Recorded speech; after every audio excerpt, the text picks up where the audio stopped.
Notre Assemblée délibère aujourd'hui sur un projet d'envergure et significatif pour du très long terme dans la vie de toutes les Parisiennes et tous les Parisiens.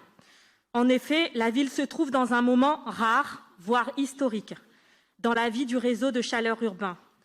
En arrivant au terme d'une concession quasi centenaire, nous nous retrouvons collectivement dans un moment clé qui peut être le début d'une formidable nouvelle dynamique dans la gestion territoriale d'un des seuls modes de chauffage pleinement compatible avec la transition écologique, car il permet de produire localement son énergie. Ce réseau de chaleur est le plus important de France et représente à lui seul 20% de la consommation nationale et 50% de la consommation calorifique francilienne. Puissant levier en faveur de la transition écologique, il va devenir une infrastructure intégrée de production et de distribution de chaleur, alors qu'avant, la distribution et la production étaient séparées.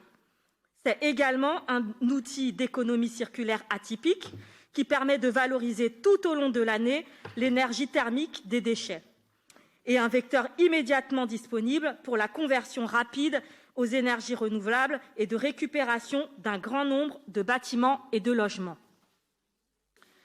Notre plan climat a fixé des objectifs globaux ambitieux en termes de transition énergétique pour notre territoire et en particulier pour le réseau de chaleur.